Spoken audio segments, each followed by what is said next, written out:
That's not what we're about. We're not here to do that. We don't wake up in the morning going, gee, I wonder who I can fire today. The funny thing is when HR emails me, I'm like, uh-oh, am I about to get fired? So it affects all of us too. We do have things that we have to do, things that are difficult, things that we would rather not do. But we're also as human as you are, and we really appreciate the opportunity to be human with you. There are disagreements. There might be full-on fights. There could be literal screaming matches that happen. Welcome to Primal HR. Real people, real talk, real HR. The human side of work from the people who live it every day. Here are your hosts, longtime HR leader Terry Smith and People First strategist Leslie Lulham. A colleague of mine in Seattle wrote to me and said, hey, if you have a chance, would you be willing to talk a little bit about the following topic? To which I said, of course we would. The topic, HR as the villain. Dun, dun, dun. And it's really frustrating and yet very understandable in some ways why that happens, why people feel that way. Obviously, there's work that we have to do that is not always pleasant. You know, sometimes we have to have conversations with the people about their performance. Sometimes we have to have conversations about whether they're going to continue working with us or not. Sometimes we have conversations that say, no, you're not going to be working with us anymore. And those are all hard conversations. I want to dispel a couple of myths right now. There are probably a few, but I don't know them and I don't want to know them, people who actually enjoy having those conversations with people. We don't. And the vast majority of us in HR do not enjoy having those conversations that are difficult and challenging and sometimes feel hurtful. That's not what we're about. We're not here to do that. We don't wake up in the morning going, gee, I wonder who I can fire today. Not us, man. And I just want people to understand that that isn't why we do what we do. We spend a lot of time doing things that you probably won't even see necessarily, but are in your favor and in your support as employees. Absolutely. I think this is one of the biggest reasons Terry and I got together to put this podcast together was we were sick, are sick of the stigma that HR gets. We're the bad guy. We're out to get you. We like having separation discussions. You know what I'm going to say to anyone in HR who enjoys that? Get out of the field. Absolutely. I have probably, like a lot of HR people, woken up in the morning on a day of separations, absolutely downtrodden, may have shed a couple of tears myself. Then you go put your brave face on, you get behind the camera, because when you're holding those types of meetings, in that moment, it's not about you. And so you put your brave face on, you get out there, you do your job, you try and be as understanding and empathetic with the person on the other side of the conversation as you can. And then you know what? When those calls are over, then you can go be a burrito on your couch, wrap yourself up in a bunch of blankets, and snuggle your dog or watch reality TV. But we do feel it. It does affect us. And in fact, it's even more interesting in the HR field because who does HR go to when we need to talk to somebody? I had a colleague who was a CFO who asked me that very question a number of years ago. When I have something I need to deal with, I go to HR. Who do you go to? Well, part of the answer is what's happening right here. Leslie and I can go to each other and we can have those kind of conversations because, one, we understand what we're dealing with. Two, we know that we can have the conversation confidentially. We're not talking about names. We're not talking about specific people, but we are talking about how do we work through these challenges and these opportunities. So that's another piece of the puzzle. We go to each other and we have to. Yeah, and think about this. When something truly horrific comes down the HR pipeline, things that you can only, let's say, observe with your eyes. Somebody has to watch that in addition to the people reporting it. That is, you guessed it, the HR team. So we're over here being the strong one, helping to lead these investigations and also kind of getting traumatized ourselves and we need someone to talk to. You know, you have to process it, but also we're bound by NDAs and laws that dictate what we can and can't share. So it gets really interesting over here in HR Land. And what Terry and I are not trying to do is say, I'm HR, woe is me, my life is so hard. But we do want to humanize it a little bit because sometimes we do come off robotic. Sometimes we're just people trying to get through some hard things, but everyone should know this. This one cracks me up because we were just talking about it. You know who hates to hear from HR also? HR. I always hear from people, oh, you pinged me, you sent me an email, I started to panic. HR is messaging me, I must be in trouble. So that's where I say HR people, you know, like, hey, just checking in, nothing bad. But the funny thing is when HR emails me, I'm like, uh-oh, am I about to get fired? So it affects all of us too. Part of it is just that mythology that's been created that every time HR wants to engage with somebody, including within our own space, there's this natural, oh no, what have I done? Or oh no, what have I not done? And the challenge is, and I've had this conversation with VPs, CHROs, my own team.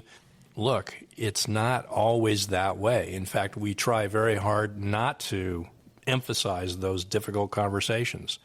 And I will say this as well, you know, not every person in HR is comfortable with those kind of conversations at all. In fact, very few people in HR are any more comfortable with those kind of conversations, those difficult, challenging conversations, than anybody else.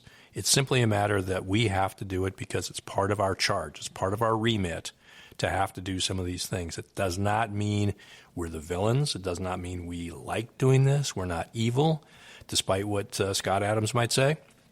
We are definitely not that community of people. And I happen to enjoy it. I happen to enjoy being in HR. I don't enjoy those conversations. I hate having them, but sometimes it's necessary. And something that people might not see that we were also talking about are the behind closed doors conversations that happen around these types of things. There are disagreements. There might be full-on fights. There could be literal screaming matches that happen between HR teams and their executive stakeholders. And if the decision is made to go against something we advise, then we still have to deliver the news, whether we agree with it or not at the end of the day.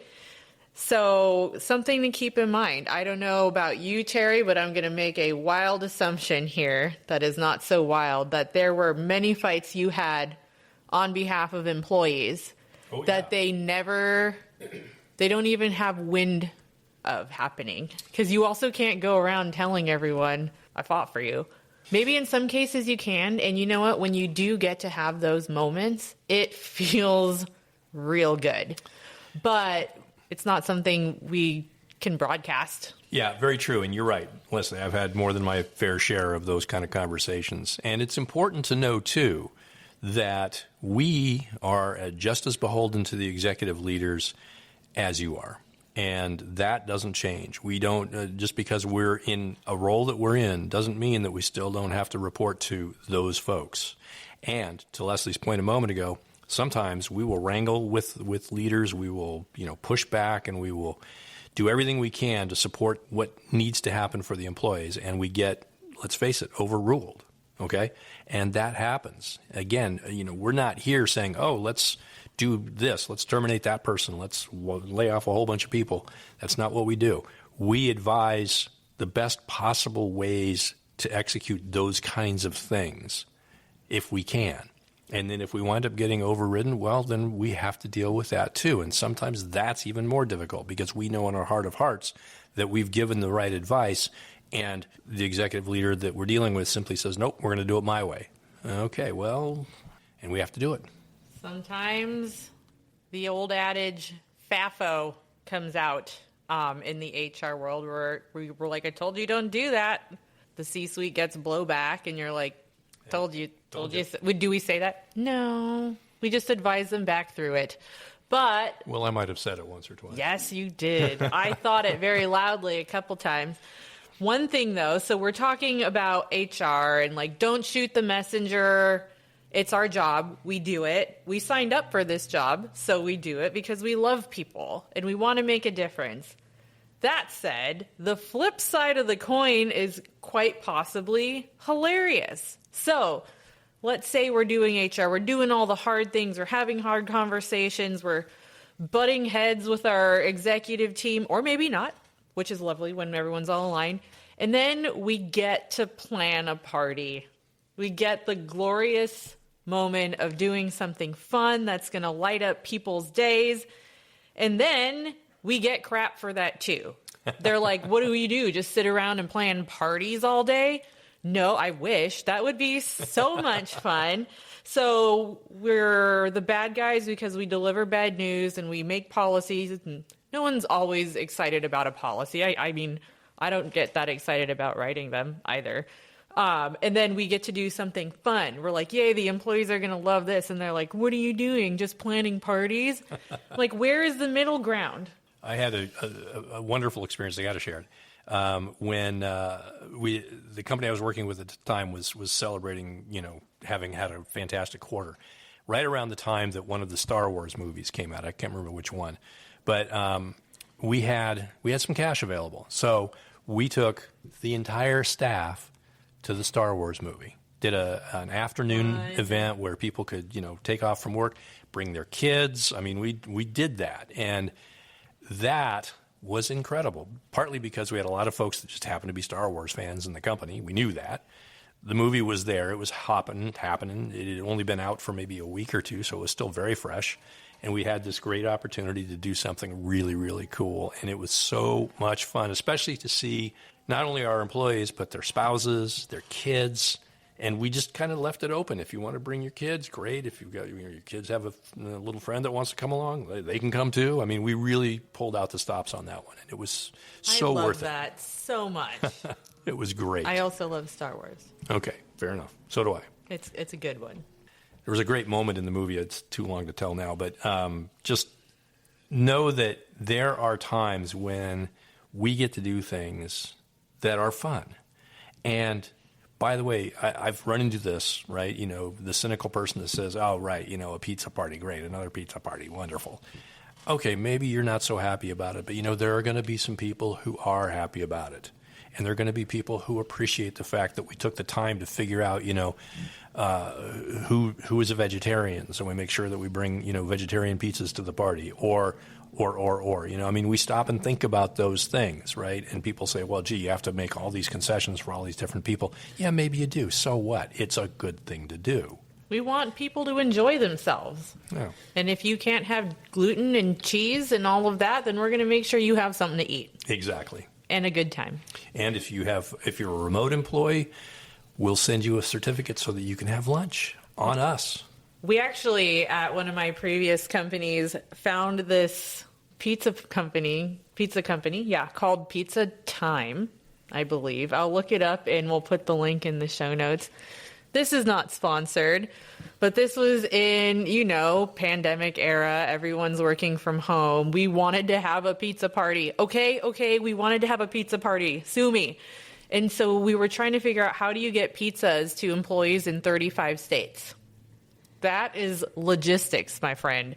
And we found this company called Pizza Time, and you pay them, and then they work with all the local pizzerias to get pizzas delivered to your workplace. So that's we used them a couple times, and you don't get to choose where your pizza comes from. I will say, because of them, I found a really good pizza place by my house I didn't know was there that had a delicious vegetarian pizza.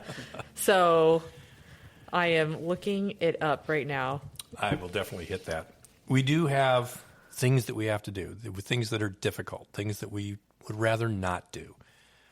But we're also as human as you are, and we really appreciate the opportunity to be human with you and to be able to do things like this that help us all, even for a moment, even for a half an hour, just have a little bit more relax and a little bit more dignity. And so we appreciate that opportunity. And by the way, I'll say again to my colleague in Seattle, we're not the villains. You know that. I know that. Leslie knows that. If you have thoughts, hot takes, or questions, email us at hello@primalhrpodcast.com. So thanks for listening to our Not the Villain routine. Coming up next, we'll talk about exit interviews. Exit interviews, exit surveys. What are they? Are they actually used? Does anyone ever do anything with the data?